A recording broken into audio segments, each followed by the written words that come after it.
Courteline, les boulingrins. C'est Boulingrin que j'ai rencontré l'autre jour à la table des Duclos et qui m'ont invité à venir de temps en temps à prendre une tasse de thé chez eux. Me paraissent de charmantes gens et je crois que je goûterai en leur compagnie infiniment de satisfaction. Si monsieur veut bien prendre la peine de s'asseoir, je vais aller avertir mes maîtres. Je vous remercie. Ah ah. Monsieur, Comment vous appelez-vous, ma belle?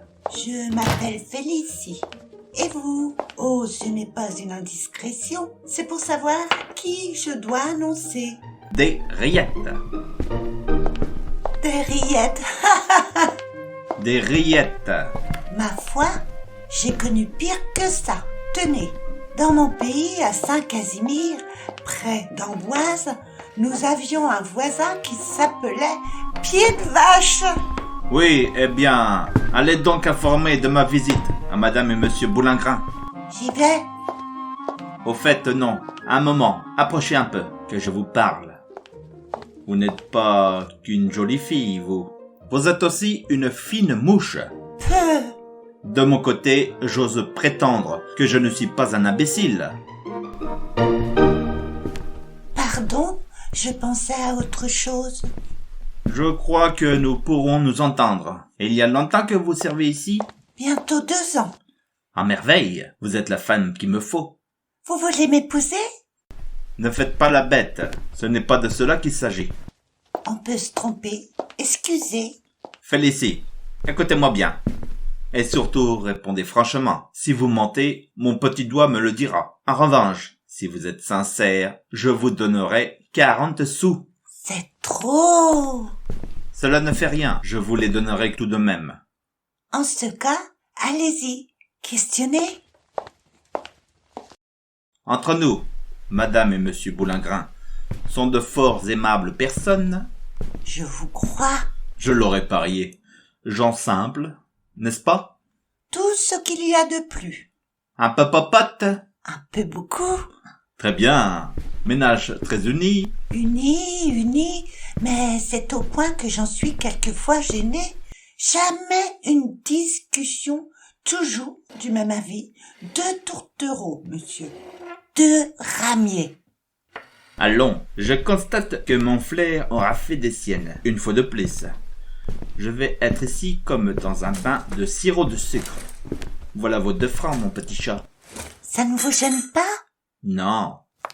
Alors, merci, monsieur. Laissez donc. Jamais je n'ai moins regretté mon argent. Salut.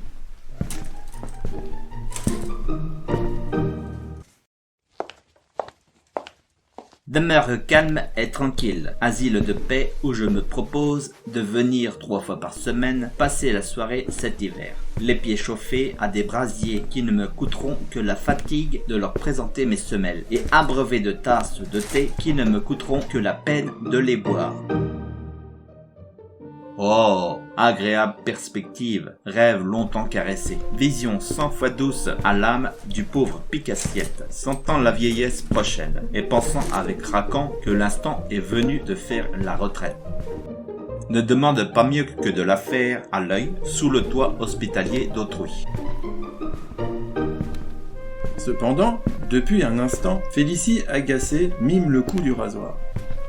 La joue caressée du revers de la main et le bout du nez pincé entre l'index et le pouce. Des rillettes se tournant vers elle, qui interrompt brusquement sa mimique. C'est que, voyez-vous, mon enfant, plus on avance dans la vie, plus on en voit l'inanité. Qu'est la volupté? Un vain mot. Qu'est le plaisir? Une apparence. Vous me direz que pour un vieux célibataire, la vie de café a bien ses charmes.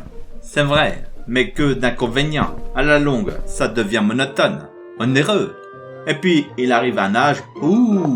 Oh, Qu'est-ce qu'il y a? j'ai oublié de refermer le robinet de la fontaine. Petite bête, ça doit être du propre. Je me sauve. Je vous annoncerai en même temps. Elle sort. Pas de cervelle, mais de l'esprit. Cet enfant ne me déplaît pas. L'appartement non plus, d'ailleurs. Ameublement bourgeois, mais confortable. Bourrelet aux fenêtres et sous les portes. La cheminée ronfle comme un sonneur et tire comme un maître d'armes. Non, mais voyez donc ce ressort. Derrière, mon petit lapin, tu me parais avoir trouvé tes invalides, et tu seras ici, je te le répète, ni plus ni moins que dans un bain de sirop de sucre. Je te fais bien mes compliments. Du bruit, ce sont probablement monsieur et madame Boulingrin. Madame et monsieur Boulingrin, je suis bien votre serviteur. Bonjour, monsieur Derriette. C'est fort aimable à vous d'être venu nous voir. Hein. Vous tombez à propos. Comme marée en carême. Je suis bien aise. Dites-moi, monsieur Derriette. Madame, Le tyran par le bras gauche. Pardon, moi d'abord. Le tyran par le bras droit. Non, moi. Non, N'écoutez pas, monsieur Derriette. Mon mari ne dit que des bêtises. que des bêtises. Oui, que des bêtises. Tu vas voir un peu, tout à l'heure, si je ne vais pas aller t'apprendre la politesse avec une bonne paire de claques, espèce de grue. Voyou. Comment as-tu dit cela? J'ai dit voyou. Tonnerre! Et puis tu embêtes monsieur. Veux-tu bien le lâcher tout de suite? Lâche-le toi-même. Non, toi. Non. Derriette écartelé. oh! Tu entends? Tu le fais crier. Excusez-moi, madame et monsieur Boulingrin, mais je vois que vous êtes en affaires, et je craindrais d'être importun. Nullement. Pas du tout. Au contraire. Cependant, Au contraire, vous dis-je. Lui avançant une chaise. Tenez. Même jeu. C'est cela. Prenez un siège. merci. Non, pas celui-là. Celui-là. Mais la merci. Non, pas celui-là. Celui-ci. Non. Si. Bon. Si. Est-ce que ça va durer longtemps? Vas-tu ficher la paix à monsieur Derriette? En vérité, je suis désolé. Pourquoi donc? Il n'y a pas de quoi. Asseyez-vous. Madame Boulingrin qui a réussi à amener une chaise sous les fesses de Derriette. Là. Monsieur Boulingrin qui se précipite. Pas sur celle-là, je vous dis. Il enlève d'un tour de main la chaise avancée par sa femme. En sorte que Derriette, qui allait justement s'y asseoir, tombe, le derrière sur le plancher. Madame Boulingrin triomphante. Tu vois? Pendant tout le couplet qui suit, Madame Boulingrin, calme et exaspérante, s'obstine à répéter. Imbécile. Imbécile. Tandis que Boulingrin, légitimement indigné. Et c'est de ta faute aussi. Pourquoi as-tu voulu le forcer à s'asseoir sur une chaise qu'il aurait pu dire? Tu serais bien avancé, n'est-ce pas? Si je t'ai cassé la figure. Imbécile. Imbécile toi-même. Quel monstre de femme, mon Dieu! Pourquoi faut-il que j'ai trouvé ça sur mon chemin? À Derriette. Vous ne vous êtes pas blessé, j'espère? Derriette qui se frotte mélancoliquement le fond de culotte. Oh, si peu que ce n'est pas la peine d'en parler. Vous m'envoyez ravi. Approchez-vous du feu. Derriette à part. Je suis fâché d'être venu. Prenez ce coussin sous vos pieds. Merci beaucoup. Boulingrin que la civilité de sa femme commence à agacer et qui fourre un second coussin sous le premier. Prenez également celui-ci. Bien obligé. Et celui-là. Elle glisse un troisième coussin sous les deux autres. En vérité, Boulingrin armé d'un quatrième coussin. Cet autre encore. non. Ce petit tabouret. Derriette, les genoux à la hauteur de l'œil. De grâce. Laisse-nous tranquille avec ton tabouret. Exaspéré, il envoie un coup de pied dans la pile de coussins échafaudés sous les semelles de Derriette. Les coussins s'écroulent, entraînant naturellement dans leur chute la chaise de Derriette et Derriette avec. Tu assommes monsieur Derriette. Derriette les quatre fers en l'air. Quelle idée. C'est toi qui le rase. Allons, tais-toi. Je me tairai si je veux. Si tu veux. Oui, si je veux. De Dieu. Et je ne veux pas. Précisément. C'est trop fort. Coquille. Cocu. Gros. Guap. Quelle existence. Je te conseille de te plaindre. Un feignant doublé d'un escroc qui ne fait œuvre de ses 10 doigts et se saoule avec l'argent de ma dot. Les économies de mon vieux père. Ton père, 10 ans de travaux forcés pour faux en écriture de commerce. En tout cas, on ne l'a pas fourré à Saint-Lazare pour incitation de mineurs à la débauche. Comme la mère d'un imbécile que je connais. Vous l'entendez? Ne trouvez-vous pas que le temps s'est étrangement rafraîchi depuis une quinzaine de jours? Ne me force pas à révéler en l'infection de quel couac je t'ai péché de mes propres mains. Péché, tu ne manques pas d'audace. Et je serais curieuse de savoir lequel de nous a péché l'autre. Ernestine. Du calme. Madame a raison. Raison? Oui, Raison. mais... Raison. Ah ça, monsieur Derriette. Vous voulez donc que je vous extermine? En aucune façon, monsieur. Je vous prie même de ne rien faire. Certes, je peux lui dire à voix haute. Au cours de ma longue carrière, j'ai entendu bien des crétins proférer des extravagances. Ça ne fait rien. Je veux que mon visage se couvre de pommes de terre si j'ai jamais, ou au grand jamais, oui, la pareille insanité. Ah, mais pardon. Raison, Voulez-vous me permettre? raison.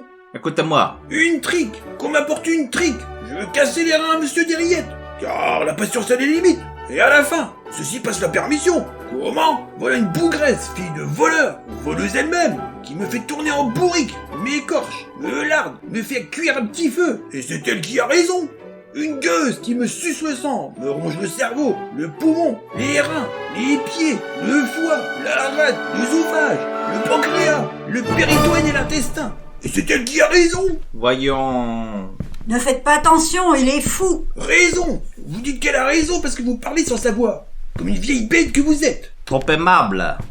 Mais si vous étiez à ma place, vous changeriez d'opinion. Oui, je voudrais bien vous y voir. Vous en feriez une de bouillotte, si on vous mettait à la broche, avec une gousse d'ail dans le derrière, et qu'on vous foute ensuite à rôter devant le feu, depuis le 1er janvier jusqu'à la Saint-Sylvestre. Comment? À rôter devant le feu? À rôtir, je ne sais plus ce que je dis. Il est fou allié. Faut allier, gueuse, scélérate, plaie de ma vie. Saisissant des rillettes par un bouton de sa redingote en le secouant comme un prunier. Mais monsieur, jusqu'à mon manger, où est le four de la mort au rat, histoire de me ficher la colique. Le bouton saute. Quel toupet. Saisissant des rillettes par un second bouton qui saute comme le premier. C'est lui, au contraire, qui met les bouchons dans le vin afin de le rendre imbuvable. Menteuse. Je mens? C'est bien simple. Elle sort. C'est ça. File que je ne te revois plus, que je n'entende plus parler de toi. Qu'est-ce que c'est que ces gens-là? Qu'est-ce que c'est que ces gens-là? Voyons, avec célérité. Monsieur Derriette, Monsieur, j'ai des excuses à vous faire. Je crains de m'être laissé aller à un fâcheux emportement, et ne pas vous avoir traité avec les égards voulus. quand cela? Où? Tout à l'heure, ici. Je ne sais ce que vous voulez dire. Vous avez été, au contraire, d'une correction irréprochable, et je suis touché, au plus haut point, de votre excellent accueil. Adieu. Quoi? Déjà? Hélas oui, je suis appelé au dehors, pour une affaire des plus pressantes. Vous plaisantez? De tout. Allons, vous allez accepter un rafraîchissement. N'en croyez rien. Si fait, si fait. Nous ne nous quitterons pas sans avoir bu un coup et choqué le verre à notre bonne amitié. N'insistez pas, vous me blesseriez. Il sonne.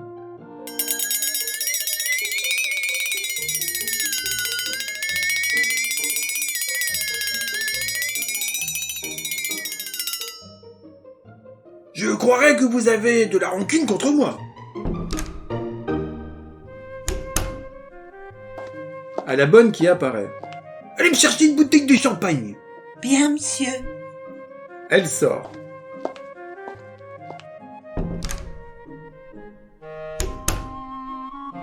Enfin, Ah, j'accepte votre invitation pour ne pas vous désobliger, mais j'attends ne plus être mêlé à vos dissensions intestines. Elles sont sans intérêt pour moi. Elles me mettent dans des positions fausses, sans parler des boutons de mon habit qui y restent, et de mes fesses qui en s'en ressentent. marché conclu. Top. Top. En ce cas, asseyons-nous.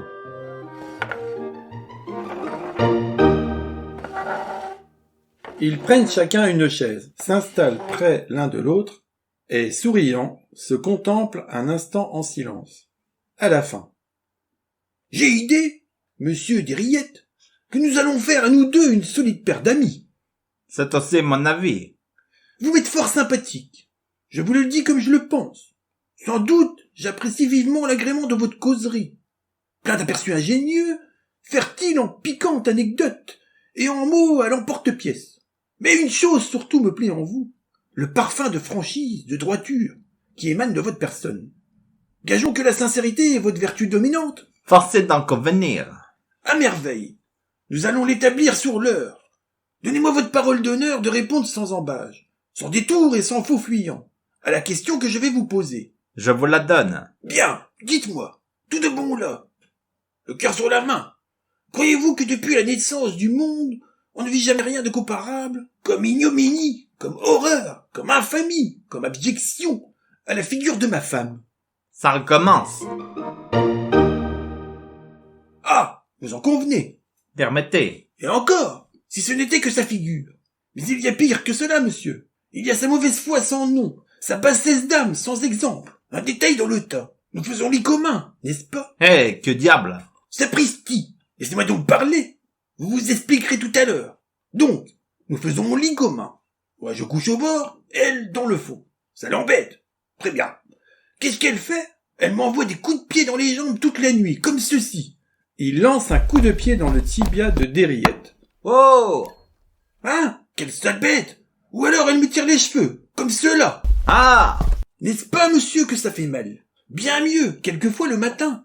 Est-ce qu'elle ne m'envoie pas des gifles à tour de bras, sous prétexte de s'étirer? Parfaitement. Tenez, voilà comment elle fait. Il bâille bruyamment, et dans le même temps, jouant la comédie d'une personne qui s'étire les membres au réveil, il envoie une gifle énorme à Dériette. Vous croyez que c'est agréable? Non! Non! Et en voilà assez! Et je suis pas venu dans le monde pour qu'on m'y fasse subir des mauvais traitements. Et si, au grand jamais, je remets les pieds chez vous... À ce moment, Madame Boulingrin, qui est entrée en coup de vent, un verre de vin à la main. Buvez! Dériette sursautant. Qu'est-ce que c'est que ça? Mais buvez! Comment? Tu n'es pas encore morte? Zut, toi! Mais buvez donc, monsieur! Je vous dis que ça sent le bouchon! Mauvaise gale! Tu ne l'emporteras pas au paradis! Il sort. Bonjour, quel débarras! Quel monde! À la fin, allez-vous boire, vous? Sérieusement, j'aime autant pas. Ce n'est pas sale, c'est mon verre. Je ne vous dis pas le contraire, mais je suis forcé de me retirer. Comme ça? Tout de suite? À l'instant même. Qu'est-ce que j'ai fait de mon chapeau? Il se coiffe, puis saluant jusqu'à terre. Madame, Écoutez, monsieur de Riette, voulez-vous me rendre un service? très volontiers. Bien, enlevez-moi. Vous dites? Je dis, enlevez-moi. Ça par exemple, c'est le bouquet. Vous voulez que je vous enlève? Je vous en prie. Eh, je ne peux pas. Pourquoi donc? J'ai un vieux collage, ça me ferait avoir des histoires. Vous refusez? À mon grand regret. Mais enfin, soyez raisonnable. Vous refusez. Puisque je vous dis... Eh bien, je vous préviens d'une chose. C'est que vous allez être la cause d'un grand malheur. Moi? Vous? Oh, inutile de faire les grands bras. Avant qu'il soit l'âge d'un petit cochon, il y aura à la place un cadavre. Puisse le sang qui aura coulé par votre faute ne pas retomber sur votre tête. Mais c'est à devenir fou. Mais qu'est-ce que je vous ai fait? Mais ça devient odieux à la fin. Ah, c'est qu'il ne faut pas non plus tirer trop fort sur la ficelle. Ou alors tout casse. Tant pis. Voilà 10 ans que j'y mets de la bonne volonté. Ça ne peut plus durer toute la vie. Vous comprenez que j'en ai assez. Sans doute, mais ça m'est égal. C'est tout naturel, parbleu. Qu'est-ce que ça peut vous faire à vous? Ce n'est pas vous qui tenez la queue de la poêle et qui payez les pots cassés. Alors, vous tranchez la question avec le désintéressement d'un gros diable de pourceau confit dans son égoïsme. Trop commode. Il est probable que vous changiez de langage si vous étiez pieds et poings liés, livrés à la fureur d'une brute sanguinaire qui vous traiterait en esclave et vous battrait comme un tapis. Car il me bat. Vous ne le croyez pas? Si. Non seulement, entendez-vous bien, il me meurtrit de bourrade au point de m'enfoncer les côtes, mais il me pince, qui plus est, à m'en faire hurler, le misérable. Et, Pinçant Dériette qui proteste. Non, aïe! pas comme ceci, ce ne serait rien. Non, entre l'os et l'index et la deuxième phalange du pouce, comme ça. Aïe! Elle joint l'exemple à la démonstration, en sorte que Dériette, le bras comme dans un engrenage, se répand en clameurs douloureuses. Aïe, aïe, aïe, Vous voyez, ça forme l'étau. aïe, aïe, aïe! À ce moment, rentre Boulingrin, une assiette de soupe à la main. Boulingrin à Dériette. Goûtez! Qu'est-ce que c'est que ça encore? C'est de la morora! Goûtez! Goûtez donc, tonnerre de Dieu! Ça vous fiche la colique! J'en me rapporte à vous. Madame Boulingrin à son mari. Canaille, je n'en aurais pas le démenti. Buvez. Dériette menacée du verre de vin. Non! Goûtez ça! Menacée d'une cuillère de soupe. Jamais! Je vous promets que ça empeste. Je vous jure que c'est du poison! Ils se sont emparés de Dériette, et, de force, chacun d'eux, avide d'avoir raison, lui ingurgite du potage mélangé avec du vin. Cependant que l'infortuné, les dents obstinément serrées, oppose une héroïque défense. Est-il bête? C'est curieux, cette obstination, puisque je vous dis que vous êtes fichu d'en claquer. Madame Boulingrin à son mari.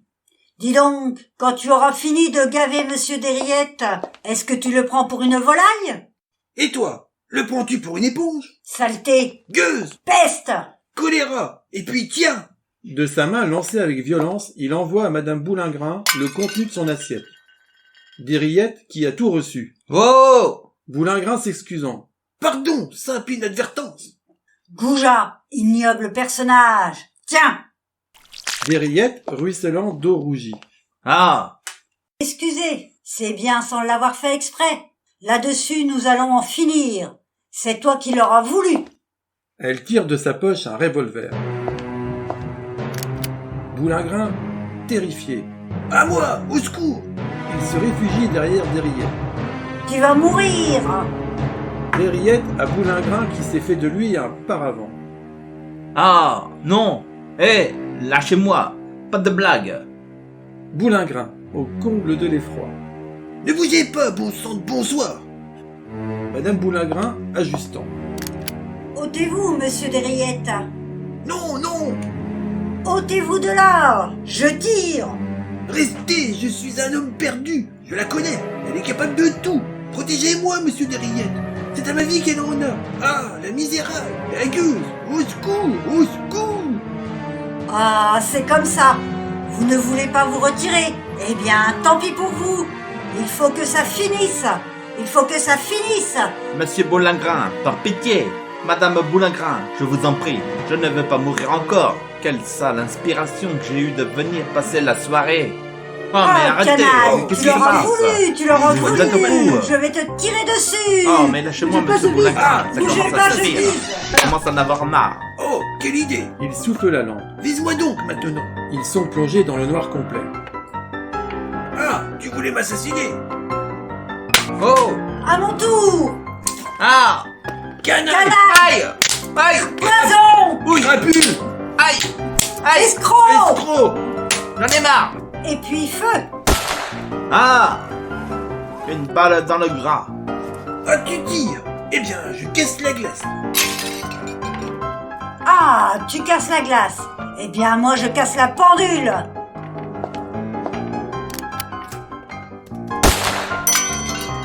Ah, tu casses la pendule! Eh bien, je casse tout! Ah, tu casses tout. Eh bien, je mets le feu. Faites donc Jamais. attention, nom de Dieu! Faites donc Enfant attention sur la de figure! Dieu. Nom de Dieu! Enfant Vous de me marchez Dieu. sur la figure, gredin! Ah! L'incendie! Au feu! Au feu! Il se précipite vers le fond, mais juste comme il va sortir, survient Félicie. Un seau d'eau à la main, accourue pour porter secours. Le feu? Voilà! Elle lance le contenu de son seau à toute volée. Dériette, inondée des pieds à la tête. Ah! Charmante soirée, hein. Ne vous en allez pas, monsieur Dériette! Vous allez boire un verre de champagne! Ah! Et voici la fin de cette comédie. Dans le rôle de Madame Boulingrin, Mylène. Dans le rôle de Monsieur Boulingrin, Néné. Dans le rôle de Dériette, la déesse. Dans le rôle de Félicie, bout de bois. Si vous voulez nous laisser un petit commentaire, vous pouvez. Comptez sur nous. Merci! Merci.